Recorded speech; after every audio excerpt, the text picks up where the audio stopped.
Quiero agradecer a la Sociedad Peruana de Psicoanálisis y a Eduardo Gastelumendi por la convocatoria a este simposio. A Luis Herrera por su brillante organización. Saludar la presencia de Magda Curi, secretaria de Comunidad y Cultura de la FEPAL, y al colega Osvaldo Ferreira, colega de la Sociedad Peruana de Psicoanálisis y ponente en nuestra mesa. Podemos empezar con su exposición. Osvaldo va a presentar su trabajo en portugués, que se entiende muy bien, pero con una traducción en pantalla. Bom, vai ser boa tarde a todos. Vai ser uma espécie de performance. Vamos ouvir a música brasileira e a letra em sua língua, que espero estar falando em pouco tempo. Eu queria agradecer a honra de estar aqui conversando com vocês, agradecer também a receptividade e o carinho de todos. Eu estou encantado com Lima, com Peru. Eu dizer que tem e o simpósio que está organizado de um jeito incrível, que nós que estamos na diretiva, sob a direção do Fernando Orduz, Magda à frente dessa diretoria de comunidade e cultura, que eu estou trabalhando com ela. Esse simpósio está perfeito, está de acordo com o que pensamos e está preenchendo tudo isso. Eu ia dizer que eu saio alimentado espiritualmente, mas ontem se falou bastante desse dualismo corpo-mente, né?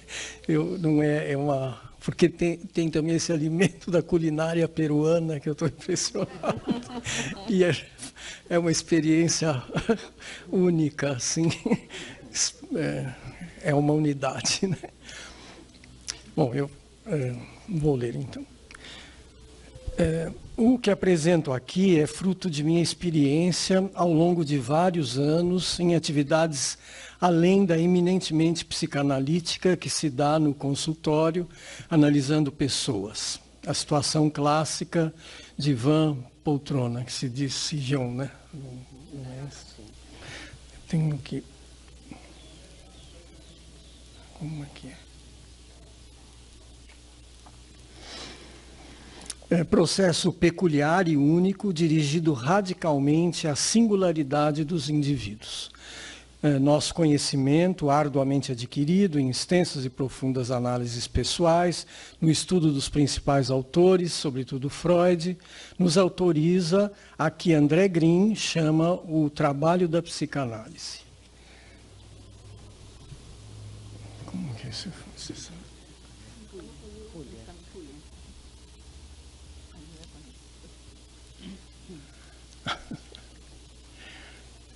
Graças. Assim.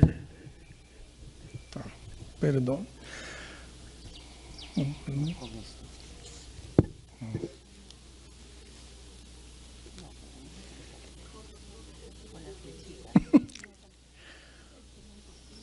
Não.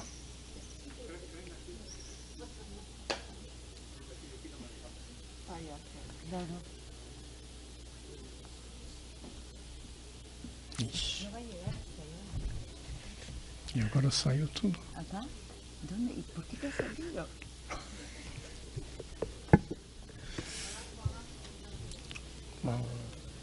Aí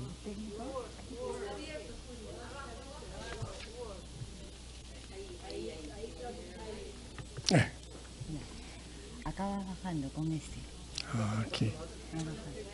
Tá, sim. Y si Pronto. quieres subir, acá, arriba, abajo. É que eu pensei que fosse aqui. Não. ¿Sí? Tá bom. Bom, perdão. Sim. Aqui, mas... ¿No quieres ir leyendo de acá? No, não. está en portugués. Não, mas tá bom. É uma performance. Green também faz referência ao trabalho de psicanalista, essa possibilidade que temos com nosso saber e nossas habilidades de colaborar em diferentes níveis de atuação com maior alcance social. Trabalho como psicanalista na instituição em que fiz minha formação médica e psiquiátrica.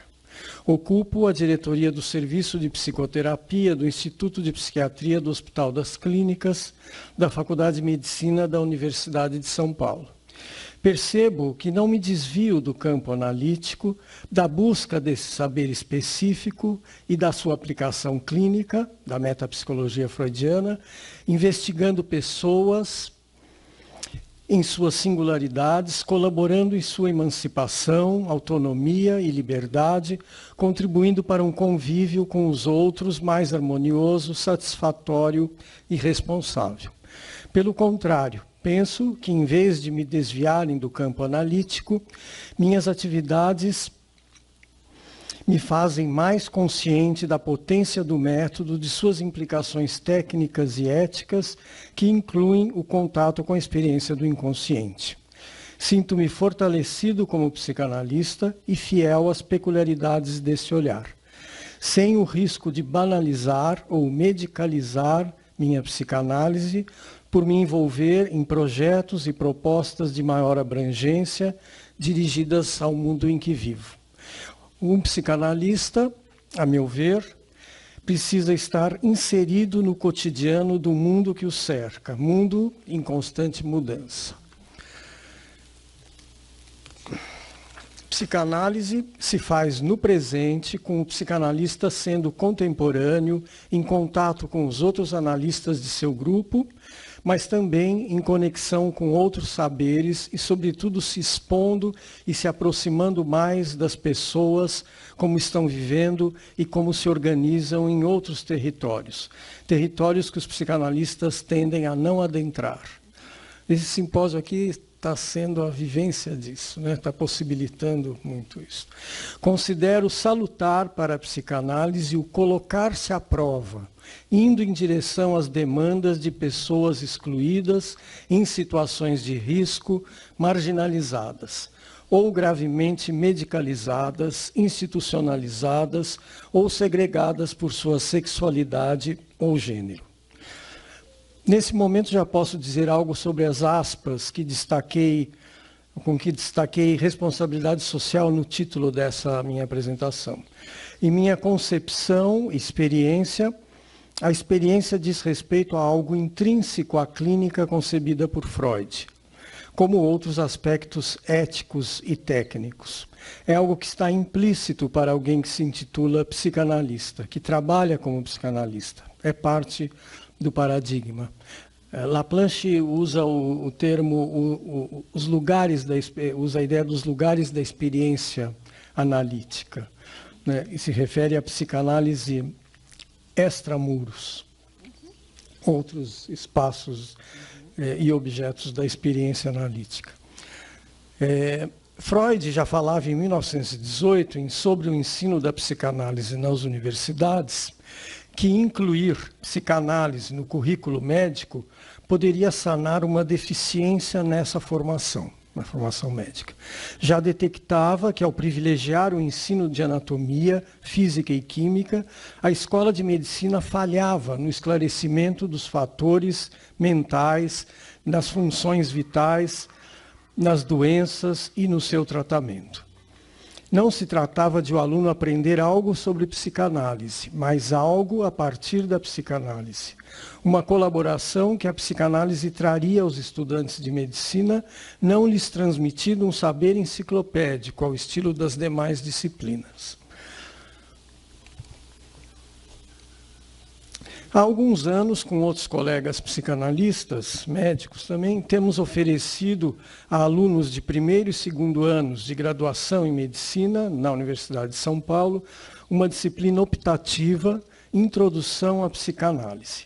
Basicamente, apresentamos a revolução epistemológica provocada por Freud na concepção do humano. O deslocamento do eu, do lugar, de senhor em sua própria casa e o conceito de pulsão como diferente do instinto. E a criação de um campo de saber diferente da medicina e das ciências humanas, ainda que em contato permanente com ambas.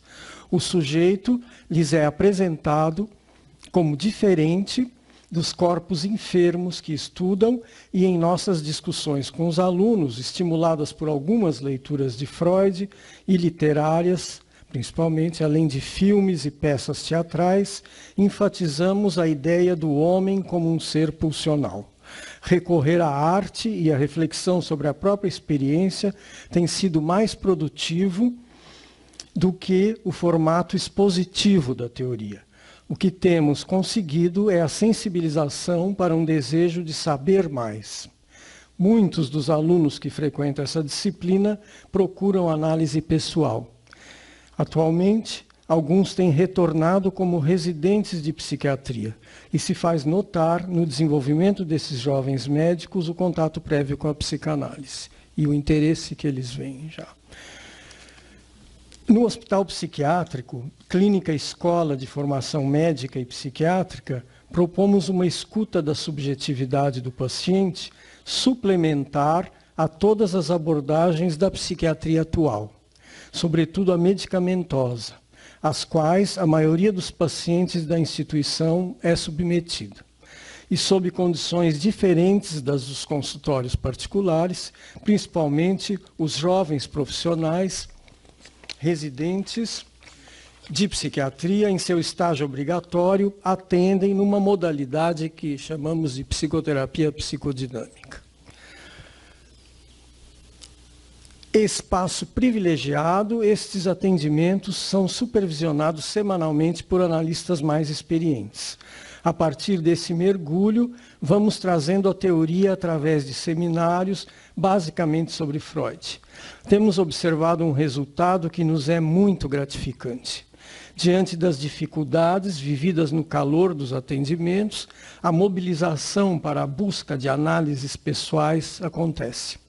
Nem todos se interessam necessariamente pela psicanálise, mas adquirem uma boa noção do que se trata e passam a contar, como psiquiatras, com esse recurso, com esse possível encaminhamento para algo suplementar em saúde mental.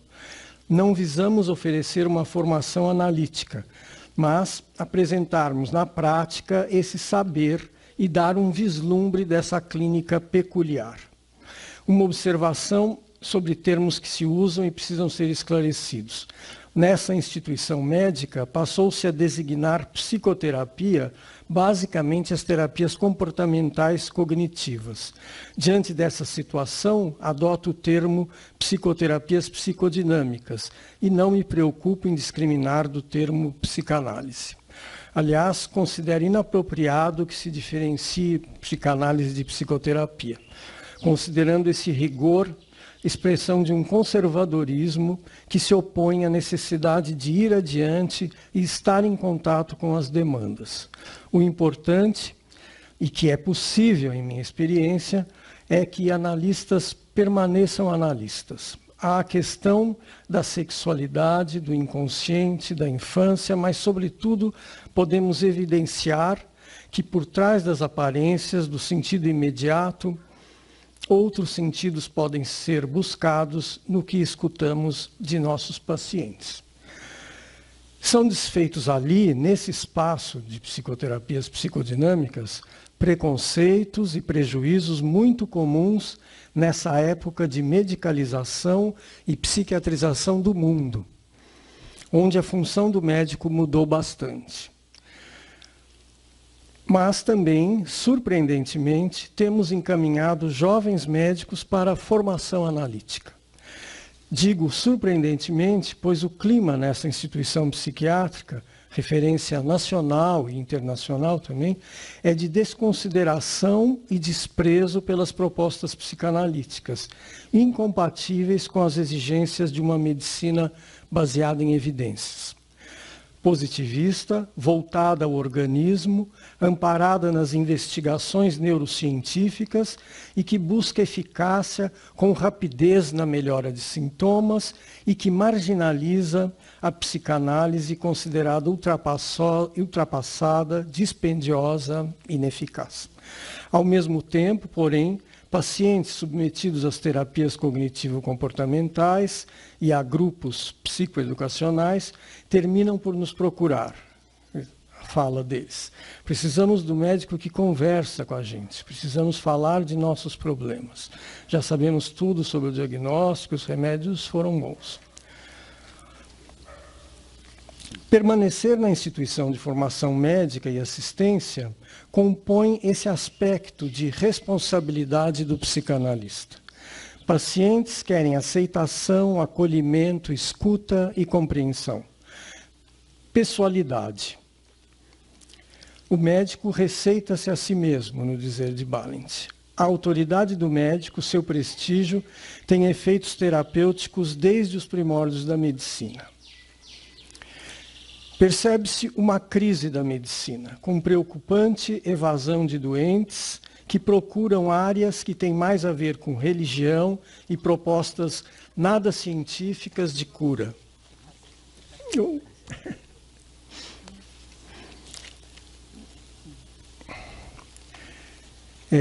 A psicanálise, integrando o campo das ciências, como quis Freud, não pode abandonar os médicos e a medicina, pois ela oferece recursos para que a pessoalidade seja restaurada nos atendimentos e a subjetividade integrada nos atendimentos em saúde.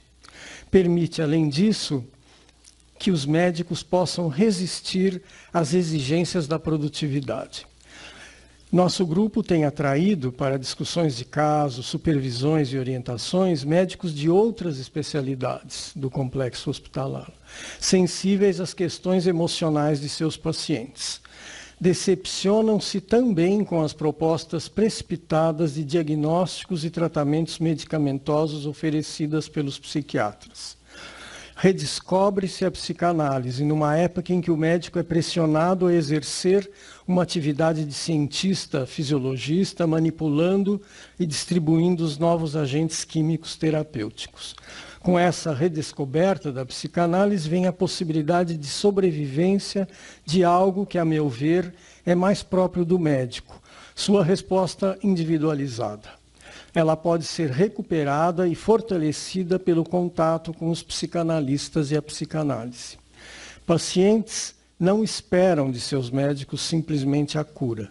Médicos podem fazer mais, mudar certas posições, fortalecer a autonomia e independência, o que depende de escuta pessoal e consideração pelo inconsciente. E, portanto, da transferência que se estabelece entre o paciente que busca ajuda e o médico que o atende. Há um mito que detecto no meio médico e que às vezes me surpreende, constatar que também é mantido por atitudes de colegas psicanalistas e por certas instituições psicanalíticas. O mito de que a psicanálise está à parte, acima das questões sociais ou políticas, atuando somente em casos muito especiais.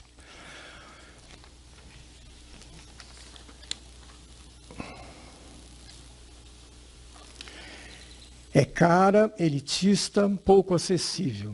Vejo aí ameaça ao papel que a psicanálise pode ter, uma ameaça à sua potência a favor da singularidade das pessoas, da subjetividade, elemento de saúde.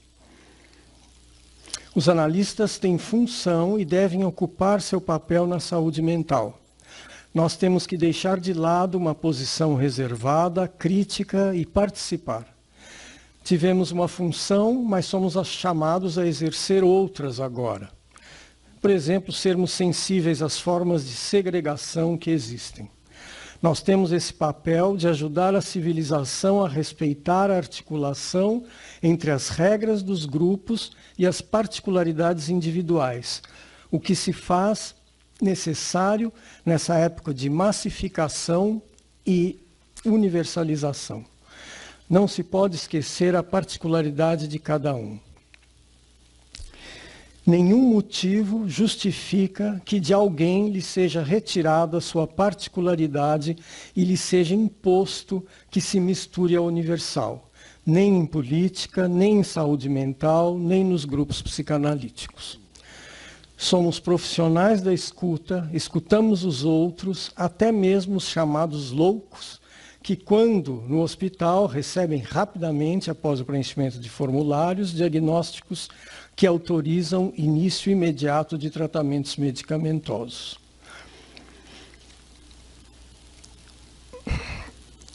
Penso ser da responsabilidade do analista, além de escutar, transmitir para todos a humanidade do interesse que o particular tem para todo mundo. Aí entram a criatividade e a ousadia de nos fazermos presentes em diferentes situações. Desde as mais técnicas, como nos serviços de fertilizações e reprodução assistida, até as mais amplas, como participar de debates sobre problemas que afetam certos grupos, como a questão da homofobia. A fala ontem do Jorge Bruce me tocou bastante, porque eu me identifico com essa participação, né, e essa consciência.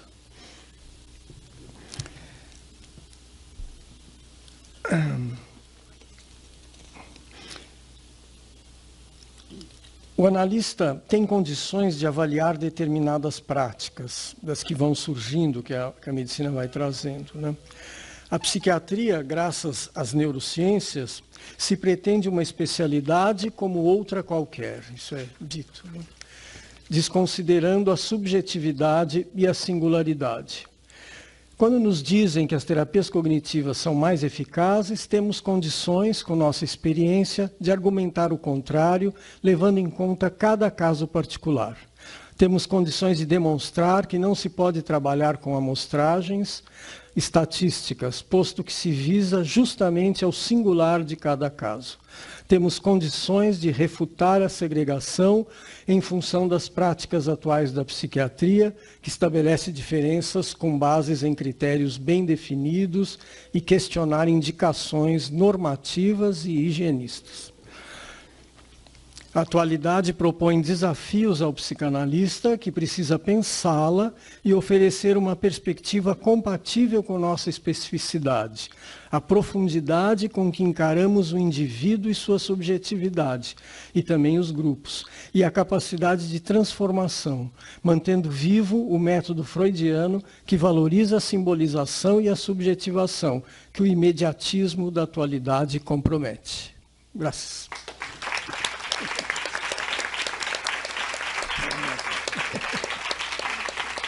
Obrigado.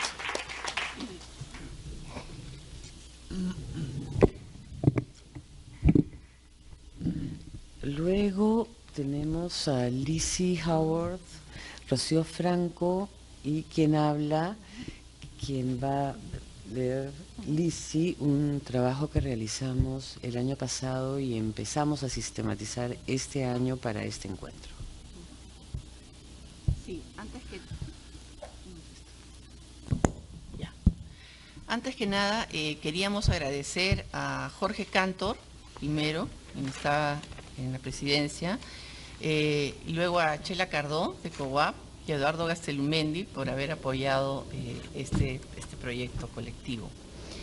El trabajo se titula Huáncano, tan lejos y tan cerca, la violencia contra la mujer más allá del cuerpo.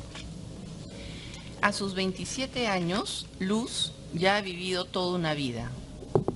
Ha trabajado de empleada doméstica, además en el municipio, y últimamente ha sido una connotada dirigente luchando contra la violencia hacia la mujer. ¿Sí?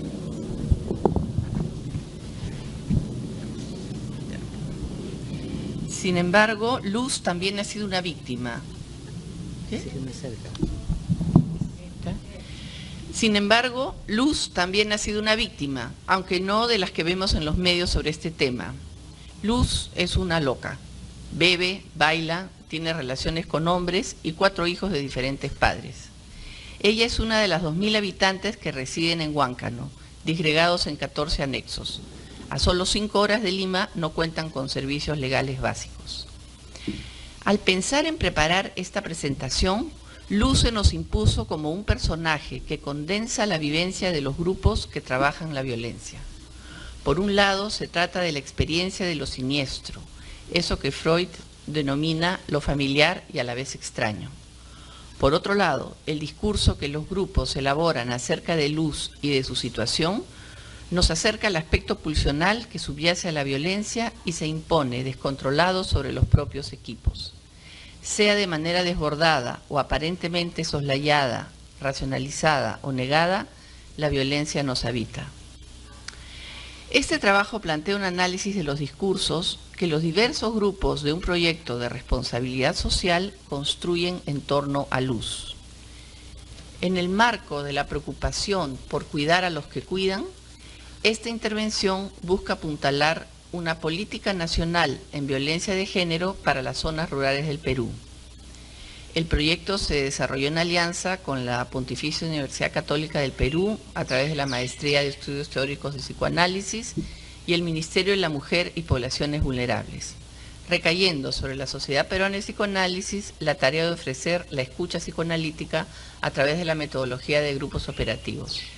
Se trabajó de manera directa con un equipo del Ministerio, un equipo de estudiantes de último año de carrera y de manera indirecta con 5 equipos de promotores organizados para implementar esta política pública. La Luz del equipo gestor. La primera vez que escuchamos de Luz fue en las reuniones con el equipo gestor de Huáncano. El equipo gestor es un grupo de profesionales contratados por el Ministerio de la Mujer para residir en el distrito y brindar asistencia técnica a sus autoridades y líderes. La meta es establecer un sistema distrital de prevención, protección y atención de la violencia, es decir, lograr que el conjunto de actores trabajen en red. En términos de la teoría de grupos operativos, la tarea del equipo gestor es a su vez construir un grupo con tarea. Al inicio de la intervención, el Ministerio llevaba casi un año trabajando en la zona. Del equipo inicial permanecían 2 profesionales, debiéndose contratar a 3 más. Aceptamos reunirnos con ellos mensualmente en Lima de mayo a diciembre. Durante el proceso entraron y salieron miembros en el equipo. Sin embargo, todos se mantuvieron trabajando para el programa del Ministerio y participando del espacio grupal que propusimos. Durante su primera reunión de grupo operativo dicen, cito, «Hay una denuncia contra una señora que tiene en abandono a sus niños. La propia abuela de los niños y la tía nos han pedido que intervengamos, pero cuando ha llegado la policía para llevarse a los niños, la población se ha asustado. Los propios promotores se han ido en nuestra contra. Ahora la población no quiere saber nada con la estrategia rural, ¿no? La abuela que me pidió la denuncia ahora me acusa de robaniños». Aludida, pero no nombrada, así aparece Luz, una señora sin nombre y un problema para el equipo. Este material nos conectó con la sensación de malestar y de amenaza que vivía el grupo. Para el equipo gestor, una denuncia judicial rápida y oportuna se constituía como la oportunidad de legitimarse frente a la población y el ministerio. Sin embargo, el resultado fue inverso. De la imagen de héroe que ayuda a una abuela a salvar a sus nietos, se pasa a ser un robaniños repudiado. El relato conecta a las coordinadoras con la escena del linchamiento de Fuente Ovejuna. Uno de los profesionales comenta que a veces se sienten como en la película Danza con Lobos, como el personaje de Kevin Costner, suicida heroificado que consigue como premio ser destacado a un fuerte en medio de un desierto. El profesional que menciona la película dice, siento que hay un desgaste, no tengo equipo. Él, señalando a su compañero, se está yendo para otra zona. Continúa, en la misma casa donde estoy hay violencia familiar contra la mujer y la niña. Cuando llego en las noches se escucha y se siente. La violencia se ha metido a mi cuarto. Estoy aprendiendo a valorar la soledad. La sesión permitió ligar su quehacer con los afectos que traían, malestar, desolación y soledad. Concluyen planteando que su tarea es generar un grupo en Huáncano y solicitan continuar participando ambos de este espacio, a pesar que trabajarán en zonas diferentes. Yo podría contarle la historia a los nuevos. A la segunda sesión, el equipo contaba con 2 nuevos miembros. El personal que mencionó el problema de luz, el profesional que mencionó el problema de luz en la sesión anterior, llegó tarde e interrumpe el diálogo grupal. Dice, se ha formalizado la denuncia contra Luz N. Esta vez ella aparece con nombre y apellido. Se trata de una líder que ha ocupado varios cargos y, en el momento de ser denunciada, formaba parte del equipo de promotores. El profesional que trabajaba con ese equipo dice con mucho fastidio que se ha creado un conflicto. Cito: las que pidieron denunciar a Luz ahora la defienden. La población está con ella y están atacando a los promotores. Nos acusan de denunciadores. El que denuncia termina acusado. Se señala al grupo el malentendido. Para el equipo gestor, intervenir significa denunciar, pero la comunidad esperaba otra cosa. Por ello se da esta sensación de frustración y de sentirse traicionados. Este señalamiento permite tomar contacto con el sentimiento de urgencia que lleva al hacer compulsivo. Ello posibilita al grupo entrar en tarea. Dialogan sobre las condiciones necesarias para denunciar, rescatan la ley desde la legalidad y traen otros casos sobre violencia. Las coordinadoras integran los contenidos que vienen trayendo. Luz, una promotora que abandona a los hijos y merece castigo. Beatriz, otra promotora víctima de violencia que desean cuidar. Y el juez de paz con antecedentes de violencia familiar que hace la guerra. El grupo opera en una situación en que la autoridad no es confiable. Por lo tanto, su tarea fluctúa entre intentar imponer orden y buscar promover el cuidado. El grupo se siente contenido y Luz puede ser pensada de otra manera. Uno de los participantes dice: yo conozco a Luz hace años, ha trabajado conmigo, no duró ni una semana, siempre salía, no podía quedarse en ningún sitio. Ella tiene 27 años y ha tenido 4 hijos de papás diferentes. Me da pena, la conozco desde chiquilla, conozco a sus padres, me he acercado a buscarla, le he dicho: aquí estoy para ayudarte. Esta intervención permite superar el dilema víctima-victimario en el que estaba detenido el grupo, abriendo la posibilidad de pensar en Luz como una mujer con graves problemas que necesita ayuda. Luz no vuelve a ser nombrada hasta la última reunión, en la cual se le recuerda de la siguiente manera: no fue fácil, imagínate que ella era la más fuerte, la más animosa, era el motor de nuestro trabajo. Ahora veo lo de Luz distinto, lo veo hasta como algo positivo. La Luz de los promotores. Como señalamos al inicio, parte de la tarea del equipo gestor es formar grupos de promotores en los anexos del distrito. En estos grupos se encontraban personas muy motivadas, pero también agotadas y confundidas con su labor. Cito: a veces me siento con la soga al cuello. El equipo de estudiantes de la Universidad Católica se encargó del fortalecimiento de los equipos de promotores. Se aprovechó su demanda de talleres de capacitación para echar a andar un espacio que les permitiera pensar en su tarea y recuperar la ilusión grupal. Más que el contenido, la clave estaba en lograr un espacio regular que permitiera una experiencia continua y previsible. Uno de los anexos en los que se intervino fue aquel donde vivía Luz. Los promotores la mencionan cuando sienten confianza para hablar de su malestar en la segunda sesión. Dicen, cito: nos sentimos incómodos como grupo y frente a la población. No reconocen nuestra labor. Nuestros problemas han comenzado con la denuncia a la señora Luz. Hay muchos rumores entre nosotros. Se trata de un grupo muy debilitado, con dificultades para el compromiso y la participación. Tardanzas, discontinuidad en los participantes, les costaba hacer contacto visual y hablaban de manera desbordada. Sin embargo, logró prevalecer el deseo de reparar su propia historia. Cito: que los niños no sufran la violencia que hemos vivido. La presencia de los estudiantes con una escucha abierta permite pasar al grupo de las comunicaciones sobre la corrupción y el sicariato en su zona a poder pensar en las condiciones que requieren para hacer un grupo. Cito: necesitamos reunirnos unas 2 horas quincenales en el local comunal. Sería mejor tener un local propio donde colgar nuestros afiches, llegar a tener unos 6 miembros, poder trabajar con los niños. Hablar de Luz y del malestar que está generado por los rumores hace que se puedan reconectar, mirarse y entrar en tarea. La Luz de los estudiantes. Al igual que con el equipo gestor, se tuvieron reuniones bajo la modalidad de grupo operativo con el equipo de estudiantes.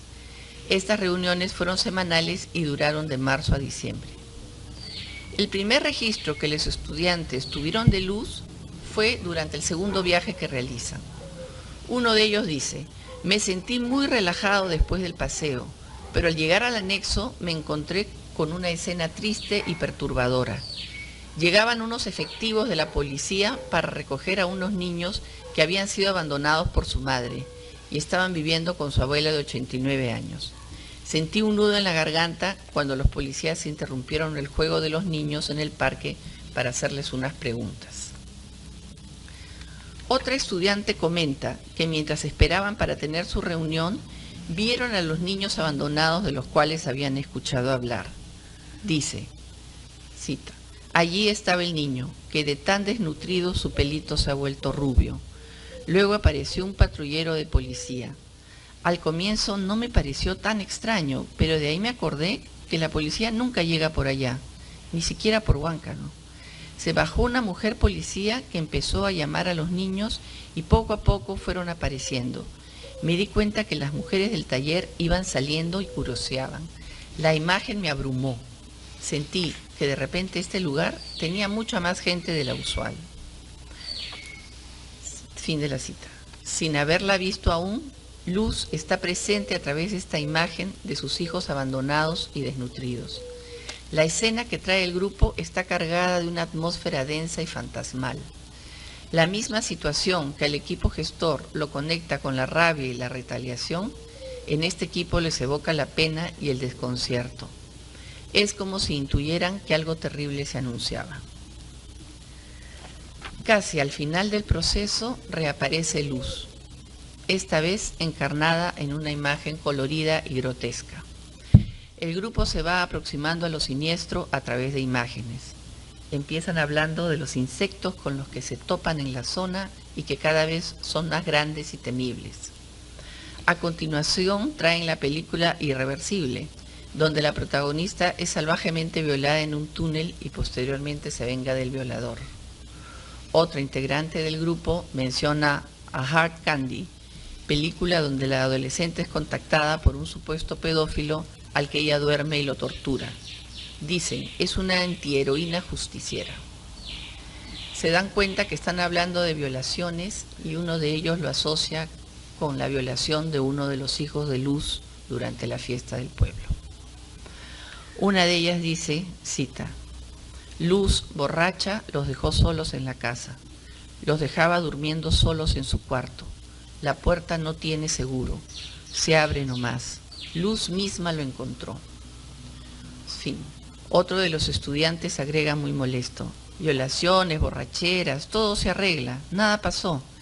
El papá del hijo mayor que tenía desnutrición crónica se lo llevó a vivir a Pisco. Dicen que lo está viendo una psicóloga. La misma estudiante, indignada, dice, nadie se quiere comer el pleito. La mamá los grita en la calle, hace escándalo. Todo es súper raro. La vi. Volvía en el carro y coqueteaba con el chofer. Le dice, ay, estás en mi carro. Es tan extraño. Luego mete a los hijos a su casa y cambia. Nada le importa. Les grita, ven carajo, ven mierda, concha tu madre. Así trata a los hijos. Me da asco. ¿Cómo podía estar riéndose y coqueteando mientras a su hijo lo habían violado? ¿No hay alguien cercano que le diga? Continúa diciendo, porque los promotores sí hablan de Luz. Ellos dicen, ¿qué sería de este lugar sin Luz? No se pueden llevar a los niños. No hay que olvidar que es la mamá de Luz la que siempre los ha protegido y se ha encargado de cuidarlos. No esta vez, dice el estudiante. Frente a esta dimensión del dolor, la respuesta es psicótica. En ese momento de tanta angustia para Luz, coquetear puede estar significando encontrar un hombre que la contenga, es buscar un vínculo. En cambio, para la comunidad, Luz puede estar significando una parte de ellos. ¿Dónde pondrían su propia locura filicida? Por un lado, Luz es una loca, pero también una representante del deseo de gozar sin límites, de deshacerse de hijos probablemente no deseados. El grupo en esta sesión está desbordado. Todos hablan a la vez con mucha intensidad. Se señala que lo raro, lo extraño que se percibe en Luz nos conecta con la locura, con lo siniestro. Ella goza del momento porque no puede pensar en nada ni en nadie más y termina dañando a otros porque quizás ella también ha sido muy dañada en cuerpo y mente. Luego de un silencio, uno de los estudiantes dice, cito, tengo miedo de que los casos se olviden, y luego agrega con evidente fastidio, ¿se acuerdan del pata del cuchillo, el que vende dulces, los más ricos? A su fiesta de cumpleaños fue un amigo que era músico. Su señora bailaba con él provocadoramente, dobleteaba a la tía. El esposo comenzó a perseguirla con cuchillo. La señora se escondió en la chacra. Al día siguiente parece que tuvieron su encontrón y ya están juntos, como si nada. El olvido es lo peor. En una sola sesión nos enfrentamos con el abuso sexual del hijo de Luz, la fuga psicótica de esta con la complicidad inconsciente de la población y la escena de un cumpleaños violento. La escena idílica familiar se trastoca por una irrupción de la pulsión sexual sin contención, lo que Saúl Peña denomina la agresificación destructiva de la libido. Al final del proceso, Luz aparece como el emergente relacionado con aquello que se intuyó en la primera sesión, esa sensación de algo terrible que se anunciaba. Lo terrible es la dificultad del encuentro con la violencia, la sexualidad y la locura cuando estas tres manifestaciones de la pulsión se presentan simultáneamente y de una manera tan cruda y caótica.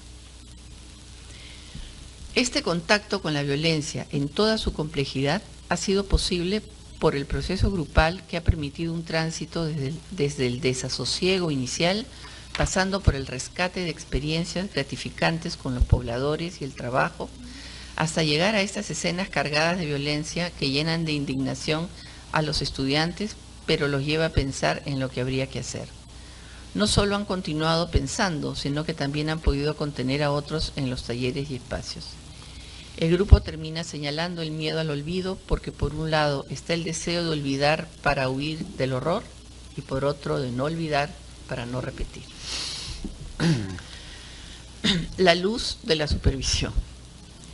El espacio de supervisión, esencial para el trabajo clínico del equipo que trabaja directamente con grupos operativos y talleres, se constituye con la función de acoger, desde la escucha psicoanalítica, las situaciones, emociones, pensamientos que la tarea promueve en el equipo y que a veces significativamente traba su funcionamiento. Usamos el modelo de la comprensión escénica que postulan Lorenzer y Argelander, que proponen la posibilidad de acceder a los conflictos inconscientes, recogiendo la información lógica, datos, información consciente, a la información psicológica, emociones y vivencias, y luego a la comprensión escénica que trasciende el material previo y eventualmente le da un mayor sentido a la situación total. Esta proviene del conjunto de vivencias, sentimientos y representaciones que se movilizan en el analista, en este caso en el equipo. Al tratarse de material preconsciente, la información escénica usualmente no aparece en los protocolos, pero cuando se logra articularla puede ser muy reveladora y enriquece la comprensión. Usualmente se accede a ella a posteriori. En el proceso de elaboración de este trabajo pudimos establecer 3 momentos en la supervisión que amplifican lo que iba aconteciendo en los equipos. El material inicial nos remite a las dificultades para llevar adelante la tarea, lo lejano y desolado del lugar, la inestabilidad del equipo gestor, las dificultades de coordinaciones entre las tareas académicas y las que les proponía nuestro equipo, etc. La sensación de tarea imposible aparecía por momentos en concordancia con el temor e impotencia que se evidenciaban en el proceso con los grupos. Sin embargo, ahí empezaba a entrar bastante información. En un segundo momento, y al iniciarse los grupos operativos con el equipo gestor, los estudiantes y la población, nuestra frecuencia de trabajo se instala. En la supervisión mantuvimos una frecuencia quincenal. Se hace evidente el impacto emocional que tiene la violencia y la dificultad que esto genera para reflexionar al respecto en las distintas instancias y en nosotras. Hacia el final de una sesión de supervisión, sin percatarnos, surge el tema de la desaparición y asesinato de los jóvenes estudiantes en México y del horror que nos causa. tan lejos y tan cerca de la tarea que nos ocupa. Esto nos lleva a plantear que la forma usual de enfrentar la violencia represiva y punitivamente la esconde e inevitablemente la reproduce. Este es un dilema que, por ejemplo, enfrenta el equipo gestor en la tarea de acumular denuncias sin necesariamente comprender la situación. En un tercer momento, luego de la finalización del trabajo en la zona, de la elaboración de informes de trabajo y en el proceso de construcción de esta presentación, encontramos una luz a partir de luz. No éramos conscientes de que su situación nos permitía articular la problemática de violencia y las dificultades para acceder a una política de información, prevención y atención coherentes. La paradoja de que sea victimaria y víctima, loca y líder, impactó en nuestras reuniones, pero esto se hizo evidente poco a poco. Sucedió que a una de nosotras se le perdió la libreta de apuntes con las notas de las reuniones de trabajo. Y además tomamos conciencia de un lapsus frecuente en otra de nosotras que entendía las siglas de ER, Estrategia Rural, por Emergencia Rural. La frecuencia de nuestras reuniones se hizo semanal. La situación de luz significa cómo la violencia ataca la capacidad de pensar y de elaborar.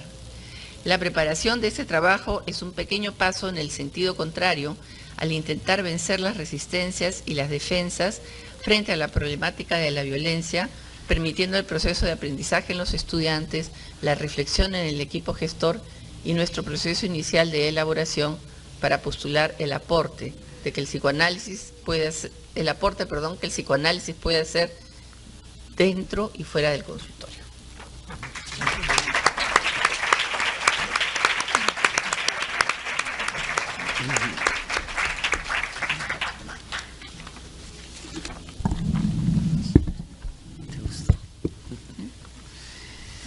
Bueno, teníamos la impresión en algún momento que muchas de las ponencias de la jornada de ayer y del día de hoy podían estar incluidas en esta mesa. Sabemos también de las múltiples experiencias que distintas personas o grupos de personas han realizado en nuestro país desde el psicoanálisis, desde la psicología y desde la psicoterapia, en una orientación psicodinámica y psicoanalítica. Hemos considerado, sin embargo, que hay algo específico en esta experiencia y es que se dieron las condiciones para que este equipo, formado por nosotras tres, que habíamos compartido algunas experiencias previas, fuera convocado a una propuesta que incluía la institución psicoanalítica, la Universidad Católica y el Ministerio de la Mujer. Es un trabajo pequeño e inicial, pero que tiene que ver con políticas públicas y que integra la iniciativa de la IPA y de la FEPAL en la línea de organizar rutas que converjan en esa dirección. Hemos escuchado la intensidad con la que nuestra sociedad, la sociedad peruana, busca tapar el dolor. La verdad del dolor inconmensurable, vigente y activo después de la guerra interna y hacia atrás. La verdad pugna por salir. La compulsión a repetir la violencia tiene también la expectativa de eventualmente encontrar, crear, construir un espacio mental colectivo que pueda contener, transformar y metabolizar. Ahí la esperanza. El psicoanálisis interviene con sus propias funciones, desde la escucha del inconsciente, de lo tapado, en esa búsqueda de la verdad, tanto a nivel individual como a nivel colectivo. En ese sentido, no hay forma de que nuestra función no transgreda la fatuidad de lo normal. Creo que podemos abrir la discusión. Sí.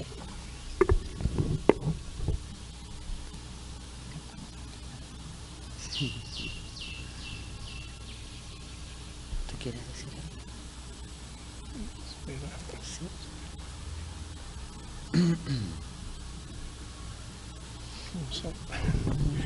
Eu fiquei muito impressionado e muito impactado. Gostei muito de ouvir o seu trabalho, Elizabeth. Acho que, bom, no mínimo o trabalho expõe uma possibilidade do trabalho jornalista e o que é necessário para sustentar esse lugar, né? Que é muita coragem. Assim, isso fica nítido, né? Muita paciência para estar nesse meio, né?